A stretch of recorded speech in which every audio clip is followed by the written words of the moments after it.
안녕하세요. 오늘은 아주 흥미로운 두 가지 자료를 좀 연결해서 깊이 파고 들어가 볼까 하는데요. 하나는 반세기 전쯤 루마니아 작가 게오르기오가 한국에 대해 쓴 글이고요. 다른 하나는 바로 지금이죠. 전 세계적으로 엄청 주목받는 애니메이션 K-pop 데몬 헌터스, 캐데헌여로 부르죠. 이게 전혀 다른 시대, 또 다른 매체인데 이 둘 사이에 과연 어떤 이야기가 숨어 있을까요? 네, 오늘 저희가 살펴볼 자료가 바로 그 게오르규의 미발표 산문시 한국 찬가 일부하고요. 또 캐데헌 현상을 분석한 글들입니다. 그래서 저희 목표는 이거예요.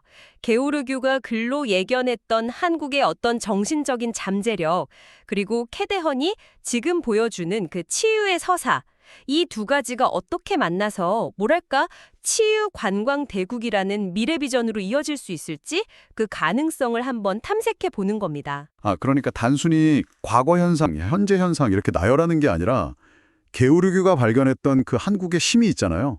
그게 오늘날 캐데헌이라는 컨텐츠를 통해서 어떻게 새롭게 해석되고 있는지, 그리고 이게 앞으로 우리 사회, 더 나아가서 이걸 듣고 계신 당신에게 어떤 의미를 던져주는지 이걸 함께 파헤쳐보자는 말씀이시군요.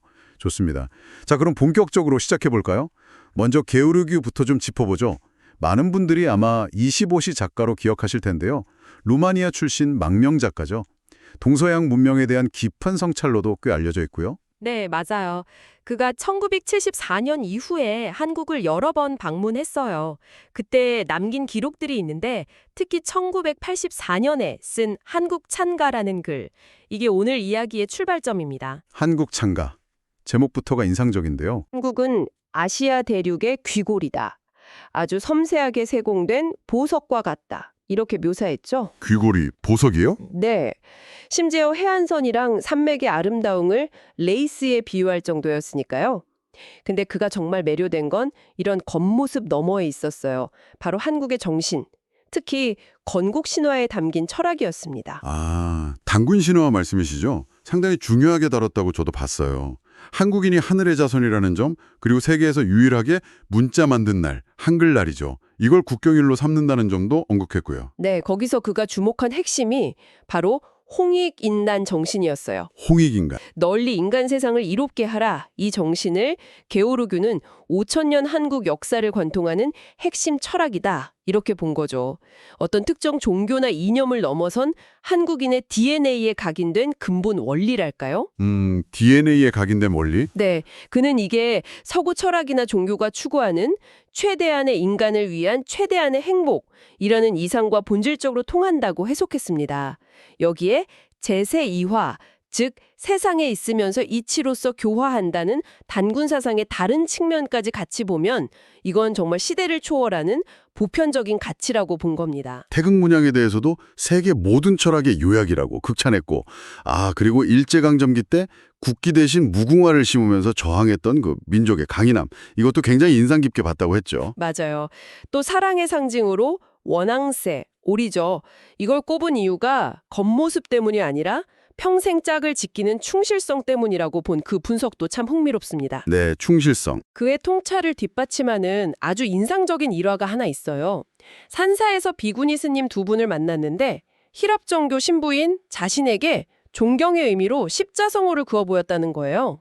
정말요? 십자성호를요? 네, 게오르규는 특정 종교나 분파에 얽매이지 않는 한국인의 이런 관용성, 여기에 아주 큰 충격을 받았다고 기록했습니다. 이 모든 게 결국 홍익인간이라는 그 거대한 포용의 정신 안에서 자연스럽게 나타나는 모습이다. 이렇게 이해한 거죠. 와, 게오르규가 꿰뚫어본 그 한국의 독특한 정신적 DNA, 특히 관용성이랑 홍익인간 정신이 정말 인상 깊네요. 근데 이게 수십 년이 지난 지금 전혀 다른 모습으로 다시 나타나고 있다는 거죠. 바로 그겁니다. 자, 이제 K-pop 데몬 헌터스, K-대헌 이야기로 넘어가 보겠습니다. 이게 서울이랑 시카고 밤하늘을 드론쇼로 물들이면서 엄청 화제가 되기도 했었잖아요. 네, 캐데헌이 특별한 이유가 있어요. 현대 사회의 특징 중 하나가 시뮬라크르 현상이잖아요. 그 프랑스 사상가 보드리아르가 말한 거요. 원본 없는 이미지가 실제보다 더 현실같이 느껴지는 하이퍼 리얼리티 시대. 이걸 다루면서도 디즈니식 판타지랑은 길을 좀 다르게 간다는 겁니다. 디즈니하고는 다르다. 네, 디즈니가 현실과는 좀 동떨어진 동화적인 세계관으로 상업적인 성공을 거뒀다면 캐데헌은 그 뿌리를 진짜 한국 문화 DNA에 두고 있다는 점. 이게 아주 핵심적인 차이라고 할 수 있죠. 진짜 한국 문화 DNA요? 그게 구체적으로 뭘 말하는 건가요? 어떻게 드러나죠? 작품 여기저기서 발견할 수 있어요. 뭐 단순히 케이팝 아이돌이나 저승사자 같은 캐릭터뿐만이 아니고요. 무속신앙의 요소들이 서사에 아주 중요한 축을 이루거든요. 아, 무속신앙? 네. 그리고 김밥, 국밥, 컵라면, 호떡, 심지어 과자 새우깡까지. 한국인이라면 너무나 익숙한 음식들이 아주 자연스럽게 등장해요. 대중목욕탕이나 한의원 같은 공간들도 그렇고요. 그렇죠. 배경들도 다 실제 장소들이잖아요. 남산타워, 낙산공원, 삼성역 코엑스 앞 전광판, 잠실 롯데타워, 뭐 북천 한옥마을, 명동, 올림픽 경기장까지. 맞습니다. 아주 사실적으로 구현되어 있죠. 그러니까 이게 완전히 꾸며낸 허구가 아니라 우리 현실에 깊숙이 발을 딛고 있는 그런 하이퍼 리얼리티인 셈입니다. 그러고 보니 캐대언 드론쇼도 그냥 광고가 아니라 무료로 공개해서 더 화제가 됐었죠. 서울이랑 시카고에서 하고 온라인으로도 다 공유했고요. 네, 맞아요.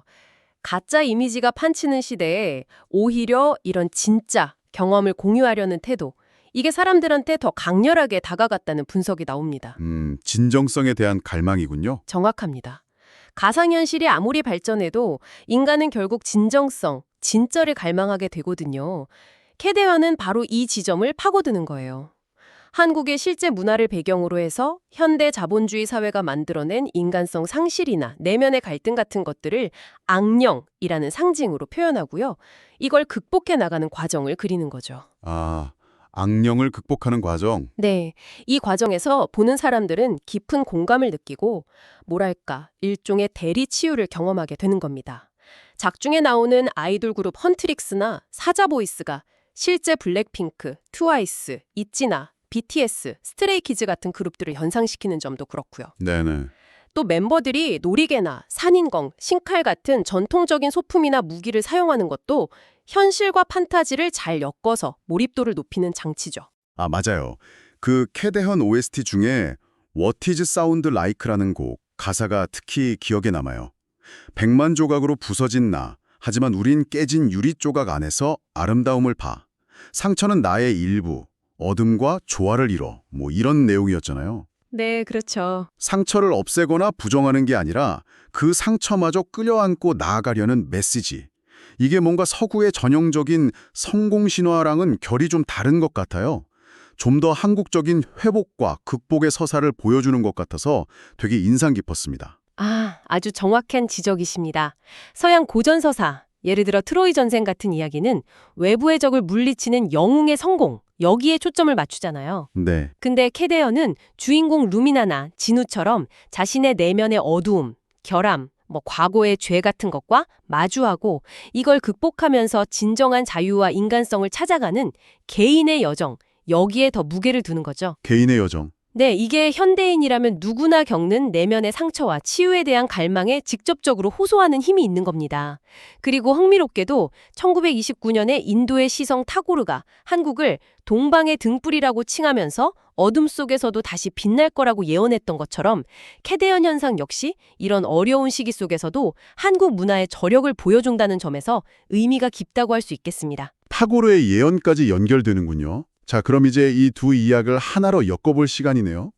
게오르규가 반세기 전에 한국 찬가에서 글로 예견했던 그 한국의 이타적 정신, 홍익인간, 제세이화, 그리고 관용, 그리고 캐대언이라는 현대 애니메이션이 아주 시각적으로 생생하게 보여주는 상처의 치유와 회복의 서사, 이 두 흐름이 만나는 지점, 바로 여기에 한국의 미래 산업으로서 치유관광, 웰니스 투어리즘이죠. 이 가능성이 있다는 말씀이시죠? 바로 그 지점입니다. 웰니스 관광이라는 게 단순히 그냥 풍경 좋은 데 가서 쉬는 걸 넘어서는 거거든요. 네. 신체적인 것뿐만 아니라 정신적, 더 나아가서 사회적, 영적인 건강과 안녕까지 포함하는 총체적인 회복, 이걸 추구하는 여행이죠. 캐대언이 상징적으로 보여주듯이 물질주의나 경쟁에 지친 현대인들이 겪는 그 깊은 영혼의 문제, 정신적 고통, 이걸 치유하는 특별한 목적지로서 한국의 잠재력이 새롭게 주목받고 있다는 겁니다. 아, 영적인 문제까지 치유하는 목적지요. 네. 캐대언에 등장하는 그 무속신앙이나 명상, 사찰 문화 같은 한국 고유의 영성 문화 있잖아요. 이런 것들이 세계인들에게는 매우 독특하고 매력적인 치유 콘텐츠가 될 수 있다는 그런 전망입니다. 시기적으로도 이게 딱 맞아 떨어지네요. 마침 2025년 3월이었죠. 치유관광산업 육성에 관한 법률도 국회를 통과하면서 제도적인 뒷받침까지 마련되었다는 소식도 있었고요. 그렇습니다. 단순히 가능성 차원이 아니라 이제는 진짜 실제적인 산업으로 육성하려는 움직임이 시작된 거네요. 맞습니다. 법적 기반이 마련되었다는 건 이런 흐름에 정부 차원의 지원과 체계를 더한다는 점에서 아주 중요한 발걸음이죠. 캐대언은 뭐 가상의 이야기지만 그 무대가 된 서울의 장소들, 음식, 문화, 이건 관광객들이 직접 와서 경험할 수 있는 진짜 현실이잖아요. 그렇죠. 현실이죠. 앞으로 캐대언을 보고 한국 문화에 매료된 사람들이 단순히 뭐 K-팝 공연을 보거나 촬영지를 방문하는 수준을 넘어서요. 게오르교가 발견했던 그 깊은 정신문화 속에서 상처받은 마음을 위로받고 인간성을 회복하기 위해 한국을 찾는 흐름, 이게 생겨날 수 있다는 거죠. 결국 게오르큐가 한국 창가를 통해서 글로서 내려갔던 그 예언, 즉 한국의 근본 정신인 홍익인관과 제세이화, 널리 인간을 이롭게 하고 세상을 다스려 교화한다. 이게 이제는 전 세계인의 마음을 치유하는 고부가치 치유관광 산업으로 구체화될 잠재력을 보여준다 이런 이야기네요. 네, 그렇습니다. 와, 과거의 문자가 현재의 영상으로 증명되고 또 미래의 산업으로 이어지는 아주 흥미로운 흐름입니다. 오늘은 이렇게 게오르규의 깊은 통찰에서 출발해서 캐대혼이라는 생생한 문화 현상을 거쳐서 한국의 미래 성장 동력으로서 치유관광의 가능성까지 쭉 연결해봤습니다. 과거의 해안과 현재의 창조성이 만나서 미래의 비전을 제시하는 이 과정이 참 놀랍다는 생각이 드네요. 핵심은 역시 한국만이 가진 고유한 문화적 자산인 것 같아요. 즉, 홍익인간과 제세이화로 대표되는 이타적 정신, 그리고 상처를 외면하지 않고 끌어안으면서 나아가는 회복과 극복의 서사, 이게 가진 힘이죠. 이것이 단순한 오락거리를 넘어서 물질 문명에 지친 현대인들에게 깊은 영적 위안과 인간성 회복이라는 어떤 대체 불가능한 가치를 제공할 수 있다는 점, 이걸 기억하는 게 중요합니다. 게오르규의 예언과 캐대원의 시각적 구현이 바로 이 지장을 가리키고 있는 것이라고 볼 수 있죠. 자, 오늘 저희가 나눈 이야기가 당신에게도 새로운 영감을 주었기를 바랍니다. 마지막으로 이런 질문을 하나 던져보고 싶네요. 게오르규가 주목했던 한국의 관용정신, 그리고 캐대원이 노래하는 상처와의 조화, 어쩌면 아직도 우리 민족에게 가장 깊은 상처로 남아있는 남북 분단의 현실, 그 역설적인 상황 자체가 오히려 전 세계의 다양한 갈등과 상처를 이해하고 보듬으면서 화해를 이끌어내는 그런 세상 어디에도 없는 독특한 치유의 힘을 발휘하게 하는 원동력이 될 수는 없을까요? 이 질문을 잠시 마음에 품고 곱씹어 보시는 것도 의미 있는 시간이 될 것 같습니다.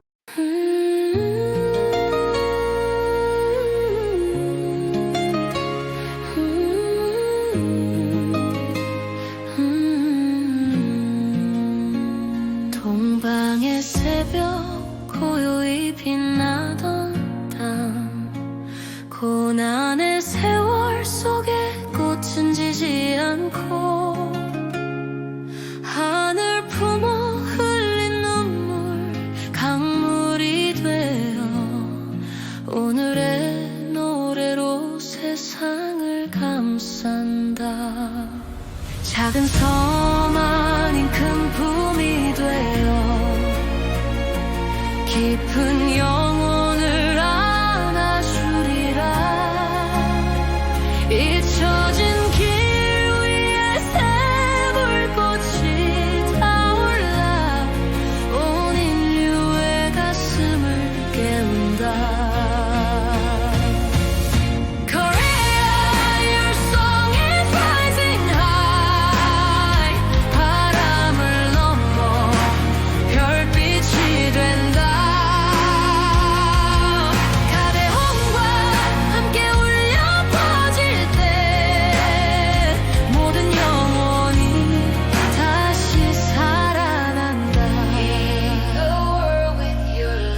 상처를 품은 자 여기서 쉬어가리. 낯선 이도 친구로 맞이하는 곳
From silence to voice 이 땅의 혼이 세계를